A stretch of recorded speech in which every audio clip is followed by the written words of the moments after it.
लायपोमा हे खूप डेंजरस आहे का? तर नाही. लायपोमा हे जेनेटिकमुळे होऊ शकतं.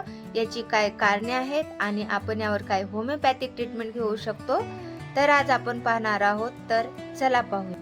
तर हॅलो फ्रेंड्स, मी डॉक्टर सारिका. आजचा आपला टॉपिक आहे लायपोमा आणि त्यावरील होमिओपॅथिक ट्रीटमेंट. तर कारणे आपण पाहिले तर जेनेटिक, जसं मी तुम्हाला सांगितलं आहे. ट्रॉमा किंवा इंजुरी, खूप पास्टमध्ये आपल्याला काही लागलेलं असेल. एज रिलेटेड फॅक्ट सुद्धा असतो, त्यामध्ये 40 to 60च्या दरम्यान लायपोमा आपल्याला होऊ शकतो.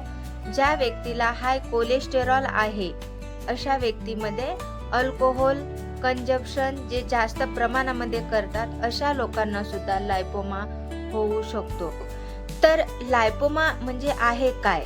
तर ज्या फॅट सेल्स असतात, तुम्ही ही इमेज पाहू शकतात. फॅट सेल्स असतात आपल्या स्किनच्या खाली. स्टेडीली किंवा हळूहळू त्याची ग्रोथ होते आणि अशी स्किनवरती गाठ आल्यासारखी आपल्याला दिसते. त्याला आपण लायपोमा असं म्हणतो. तर याचे सिम्पटम्स काय काय आहेत? सिम्पटम मध्ये आपण पाहिलं तर सॉफ्ट लंप लाईक आपल्याला आपल्या स्किन खाली दिसतं. समटाईम हे मुव्हेबल सुद्धा असतं. एनलार्जमेंट होऊ शकते किंवा हळूहळू त्याची वाढ होऊ शकते किंवा काहींचे लंप आहे तसे राहतात. त्याबरोबरच पेन सुद्धा होऊ शकतं. त्या व्यक्तीला डिस्कम्फर्ट सुद्धा वाटू शकतं किंवा मुव्हेबल असतात. म्हणजे साईज असते ही चेंजेबल असते. तर हे झालं सिम्पटम्स, कॉजेस आणि हा प्रकार. आता आपण यावर काय होमिओपॅथिक ट्रीटमेंट काय घेऊ शकतो? होमिओपॅथिक ट्रीटमेंट घ्यायच्या अगोदर आपण काय काय करू शकतो? तर आपली लाईफस्टाईल मध्ये आपल्याला कोलेस्टेरॉल आपलं वाढून द्यायचं नाहीये. त्यासाठी आपण व्यायाम करू शकतो. वॉकिंग असेल, नॉर्मल वॉकिंग असेल, सम योगा असतील. त्याबरोबरच आपण वॉटर इनटेक आपला खूप जास्त प्रमाणामध्ये ठेवायचा आहे. हे BMI नुसार आपण वॉटर इनटेक ठेवू शकतो.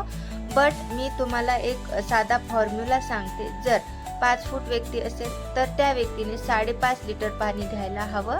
आता लास्ट पार्ट आपण पाहिला तर होमिओपॅथिक ट्रीटमेंट. होमिओपॅथीमध्ये जसं तुम्हाला माहीत आहे खूप साऱ्या मेडिसिन्स आहेत. बट आज मी तुम्हाला थोड्याशा मोस्ट इंडिकेटेड मेडिसिन सांगणार आहे. होमिओपॅथीमध्ये आपण वेगवेगळ्या आजारांवर अशा वेगवेगळ्या सिम्पटम वाईज मेडिसिन्स देतो. तर सगळ्यात पहिली आपण मेडिसिन पाहिली तर लॅपिस अल्बस 30 पोटेन्सी मध्ये आपल्याला पेशंटला द्यायचं आहे. 3 वेळा द्यायचं आहे. कमीत कमी हे मेडिसिन आपल्याला 3 ते 4 महिने त्या पेशंटला द्यायचं आहे. म्हणजे पेशंटला खूप छान रिझल्ट येतो. रिझल्ट हा हळूहळू येतो. 2 थेंब सकाळी, 2 थेंब दुपारी आणि 2 थेंब संध्याकाळी आपण त्या पेशंटला देऊ शकतो. हळूहळू चेंजेस होऊ शकतात. ट्युमोरिन ड्रॉप हा सुद्धा ड्रॉप खूप चांगला आहे. सकाळी 10 थेंब आणि संध्याकाळी 10 थेंब आपण हे मेडिसिन सुद्धा घेऊ शकतो. आता टॅबलेट फॉर्म मध्ये आपण पाहिलं तर कॅल्केरिया फ्लोर 6x पोटेन्सी मध्ये आपण हे मेडिसिन घेऊ शकतो. सकाळी 4 गोळ्या, दुपारी 4 गोळ्या आणि संध्याकाळी 4 गोळ्या आपण चोखून घेऊ शकतो. कोमट पाण्याबरोबर घेऊ शकतो, डायरेक्ट खाऊ शकतो. तर हे सुद्धा मेडिसिन कमीत कमी 2 ते 3 महिने तुम्हाला घ्यायचं आहे. आणि जर तुम्हाला छान रिझल्ट वाटत असेल तर हे मेडिसिन तुम्ही कंटिन्यू 4 महिन्यापर्यंत करू शकता.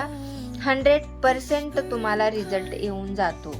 तर असेच वेगवेगळे व्हिडिओज वेगवेगळ्या आजारांवरील होमिओपॅथिक ट्रीटमेंट तुम्हाला पाहायची असेल, 100% रिझल्ट तुम्हाला हवा असेल तर नक्कीच माझ्या चॅनलला सबस्क्राईब करा, माझ्या व्हिडिओजला लाईक करा आणि बेल आयकन दाबायला विसरू नका. त्याबरोबरच तुम्हाला अपॉइंटमेंट सुद्धा घ्यायची असेल तर खाली लिंकवरती माझा मी नंबर दिलेला आहे, तुम्ही संपर्क करू शकता. Thank you so much.